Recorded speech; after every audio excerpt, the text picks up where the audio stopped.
और दर्शकों देखा आपने, लेकिन अब हम खबरों में आगे बढ़ेंगे और आज की एक और बहुत बड़ी खबर मैं आपको बताने वाला हूं। अखिलेश यादव से जुड़ी हुई यह खबर आपको बता रहा हूं। डर गए अखिलेश यादव। ऐसा मैं क्यों कह रहा हूं दर्शकों?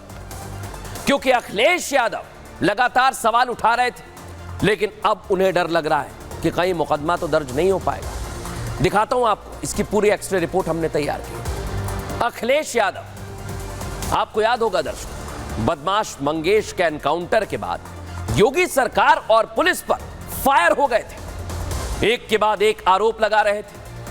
पहले जाति देखकर एनकाउंटर, फिर फेक एनकाउंटर और फिर पूरी की पूरी पुलिस की कार्यप्रणाली पर अखिलेश सवाल उठा रहे थे। लेकिन अखिलेश यादव जब एक के बाद एक सवाल उठाते हैं, एनकाउंटर को लेकर प्रेस कॉन्फ्रेंस करते हैं और आज फिर उन्होंने प्रेस कॉन्फ्रेंस की है, तो वो एग्रेसिव नजर आ रहे हैं, थोड़ा सा गुस्से में नजर आ रहे थे। लेकिन उनके शब्द आज डर वाले थे दर्शकों, डर वाले। डर उनके खिलाफ एक्शन होने का, डर उनके खिलाफ केस होने का, मानहानि केस होने का। क्या डर बता रहा है? क्यों अखिलेश यादव डर रहे हैं? पहले वो आपको सुनवाता हूं। मुझे लगता है यहाँ भी हमारे ऊपर भी मानहानि का केस दर्ज होने जा रहा है। मुझे लगता है यहाँ भी हमारे ऊपर भी मानहानि का केस दर्ज होने जा रहा है। मुझे लगता है यहाँ भी हमारे ऊपर भी मानहानि का केस दर्ज होने जा रहा है। मुझे लगता है यहाँ भी हमारे ऊपर भी मानहानि का केस दर्ज होने जा रहा है।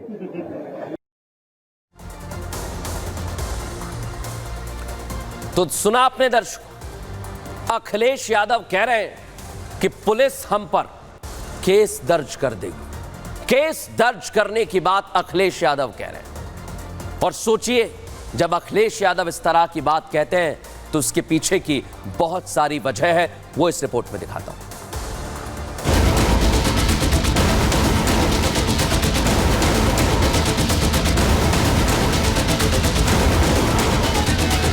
मुझे लगता है यहाँ भी हमारे ऊपर भी मानहानि का केस दर्ज होने जा रहा है।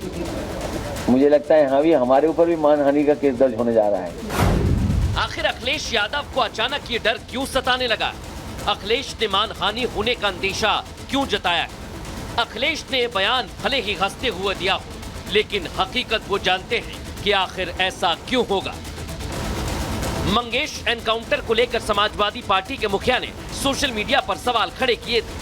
जाति देखकर एनकाउंटर की बात कही थी, लेकिन योगी की पुलिस ने उनके उस दावे की पोल खोलते हुए बता दिया था कि मंगेश डकैती में शामिल था। मैं जहाँ तक आरोप की बात है, इसका मैं पूर्णतः खंडन करता हूँ। मैंने पहले भी खंडन किया है। किसी भी व्यक्ति अपराधी के जाति और धर्म देख के कोई कार्रवाई नहीं होती। यूपी पुलिस ने मंगेश के खिलाफ और सुल्तानपुर में हुए डकैती से जुड़े हुए सारे सबूत देश के सामने रख दिए थे। अखिलेश की हर उस झूठी थ्योरी का जवाब दिया था जो वो परोस रहे थे, और उसके बाद मंगेश यादव के परिवार वालों से मिलने के लिए पहुंच गए। लेकिन मंगेश के एनकाउंटर पर परिवार वाले पहले कुछ और कह रहे थे और बाद में कुछ। सोमवार को 2 बजे रात को आके जबरदस्ती लेकर गए और हम लोग पूछने लगे तो बोले कि पूछताछ करके छोड़ देंगे। 6-7 लोग पुलिस आए थे।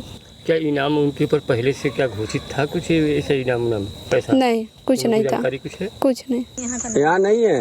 तुम्हारा नाम क्या है? हमारा नाम Prince Yadav. Prince Yadav. Prince Yadav. क्या लगती हो मंजेश के? उनकी बहन। मंजेश कई बार जेल गए हैं? 2 बार। 2 बार। कहाँ से? जौनपुर से एक बार सुल्तानपुर। अच्छा। वो खा के मार के हम शहर हैं। कितने दिन से गए हैं बाहर? अरे हो 2-3 महीने। 2-3 महीने से? हाँ। अरे हो 2-3 महीने। 2-3 महीने से? हाँ। अब अखिलेश इन बयानों को पुलिस के दबाव में दिया गया बता रहे हैं। परिवार से वो सच्चाई जानने के लिए परिवार से मैं मिला था। पुलिस के डर से सब कह देंगे हाँ। इतना ही नहीं, अखिलेश मंगेश यादव के परिवार से मिले, ये उनकी सियासी मजबूरी कही जा सकती है, क्योंकि अब उपचुनाव होने वाले हैं। उपचुनाव में अपने कोर वोटर माने जाने वाले यादव वोटर्स को वो नाराज नहीं करना चाहते। देखिए, मंगेश यादव की हत्या योगी सरकार की पुलिस ने की है, ये पूरा देश जान चुका है। घटना में इन्वॉल्व था कि नहीं था, इसका उत्तर वो क्यों नहीं देते? अगर वो घटना में इन्वॉल्व था तो वो अपराधी था, और अपराधी अगर गोली चलाएगा तो पुलिस उनको फूलों की वर्षा। तो सुना आपने दर्शक, ओम प्रकाश राजभर सुभाषपा प्रमुख कह रहे थे इस बात दोस्तों। लेकिन एक बड़ी बात आज मैं आपको बताने वाला हूं, क्योंकि पुलिस पर जब बदमाश हमला करेगी तो क्या करे पुलिस, आप खुद सोचो। और इसकी एक बहुत बड़ी तस्वीर आज सामने आई है। आपको आगरा की एक तस्वीर दिखाता हूं, क्योंकि अखिलेश यादव जो बार बार सवाल उठा रहे हैं वो इस तस्वीर को देखें। यहां पर भी एक एनकाउंटर हुआ है दर्शकों, और उत्तर प्रदेश की पुलिस ने यह एनकाउंटर किया। अब अखिलेश यादव इस एनकाउंटर पर भी क्या सवाल उठाएंगे? सवाल उठाएं उससे पहले मैं आपको पूरी खबर बता देता हूं। आगरा में पुलिस को अवैध हथियारों से फायरिंग करने की खबर मिलती है, अवैध हथियारों की जानकारी मिलती है। जब पुलिस चेकिंग करने के लिए पहुंचती है तो आरोपी ताबड़तोड़ पुलिस पर फायरिंग करते हैं। सोचिए आप, यही थे वो जिनका हाल क्या बना दिया। आरोपी ये नहीं सोचते कि इसमें पुलिस वालों की जान चली जाएगी, और जवाबी कार्रवाई में क्या होता है, आरोपी का यह हाल हो जाता है, वो चलने लायक नहीं बचा है। आरोपियों की पहचान भी हो गई है, नाम सुन लीजिए, सत्यप्रकाश, नेत्रपाल और विनोद। सत्यप्रकाश और नेत्रपाल पर तो 25,000 का नगद इनाम भी घोषित था। अब आप सोचिए दर्शकों, अगर पुलिस जवाबी कार्रवाई नहीं करे तो करे क्या?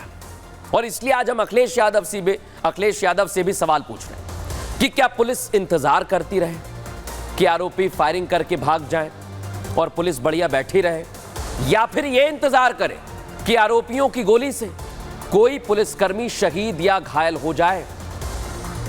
और इसे लेकर भी लगातार दर्शकों हमला बोला जा रहा है, पूछा जा रहा है कि आखिर क्यों पुलिस की कार्रवाई पर संदेह किया जा रहा है। सुनिए जरा। पुलिस पर गोली चलाने वाले अवैध की सूचना दी गई। इस सूचना पर पुलिस के द्वारा चेकिंग के क्रम में अभियुक्त गणों द्वारा पुलिस पर जान लेने की नीयत से फायर किया गया, जिसकी जवाबी कार्रवाई में पुलिस ने भी आत्मरक्षार्थ फायर किया जो अभियुक्त गणों के पैर में लगी है। घायल अभियुक्त गण की पहचान सत्यप्रकाश उर्फ सत्तू, नेत्रपाल उर्फ नित्तू और विनोद के रूप में की गई है। दर्शकों, अखिलेश यादव जो बार बार सवाल कर रहे हैं, ये कोई पहला मौका नहीं है। ब्यूरोक्रेसी पर भी अखिलेश यादव को शक है, सवाल उठाते हैं। और आपको याद होगा, चुनाव से पहले अखिलेश यादव ने खुद कहा था, पुलिस वालों से बड़ा बदतमीज कोई नहीं। अधिकारी बीजेपी के नेता बन गए, पुलिस से न्याय की उम्मीद ना ही करे तो बेहतर है। और उन्होंने एक और बड़ी बात कही थी, क्या? लिस्ट तैयार है, सरकार बनते ही एक्शन लिया जाएगा। लेकिन वो अलग बात है कि सरकार नहीं बनी है, और अखिलेश यादव बार बार सवाल उठा रहे हैं। दर्शकों, क्यों सवाल उठा रहे हैं, इसके पीछे का कारण भी आज मैं आपको बताने वाला हूं। मंगेश यादव के एनकाउंटर के फेर में अखिलेश यादव यहां तक पहुंच गए कि उन्होंने माफिया और मठाधीश में फर्क ना होने की बात कही थी। मतलब अखिलेश यादव यहां भी सनातन का अपमान करने से बाज नहीं है। और आपको याद होगा दर्शकों, इस बयान का हमने पूरा एक्सरे करके आपको दिखाया था कि माफिया और मठाधीश में अंतर है। लेकिन आज फिर उनसे सवाल किया मठाधीश और माफिया को लेकर, तो अखिलेश यादव ने क्या जवाब दिया, पहले आपको वो सुनवाता, सुनिए जरा। वो तो बहुत अच्छा कर रहे, उन्हें तब भी करना चाहिए था जब किसी नेता ने ये कहा था, ये इनको मारो जूते चार। तब ये साधु संत कहां थे? तब कहां थे ये साधु संत? इसमें किसी को बुरा नहीं मानना चाहिए। और आजकल तो गूगल का जमाना है, आप मठाधीश का जो एक्सप्लेनेशन देख लो उसमें गूगल में ही। सुन लिया आपने, अपमान पर अपमान कर रहे हैं अखिलेश यादव। अगर अखिलेश जी कोई गलत बयान आप देते हैं तो आप उसका उदाहरण देकर फिर से वही गलती दोहरा रहे हैं। किसी ने सनातन का अपमान किया तो आप भी उसी राह पर चलकर सनातन का अपमान कर रहे हैं। अखिलेश यादव जी, ऐसा तो नहीं होना चाहिए, लेकिन ऐसा हो रहा है और बार बार यह अपमान किया जा रहा है। अखिलेश यादव के मठाधीश और माफिया को एक बताने के बाद वो साधु संतों के निशाने पर आ गए। लखनऊ में आज क्या हुआ है दर्शकों, उसके बाद तस्वीर आपको दिखा रहा हूं। उनका पुतला दहन किया जा रहा है। सोच लीजिए आप, अखिलेश यादव के बार बार सवाल उठाने पर, सनातन का अपमान करने पर आज लोगों की नाराजगी जाहिर कर दी। सड़क पर उनका पुतला दहन किया जा रहा है। फुल फ्रेम दिखाइए इस तस्वीर को।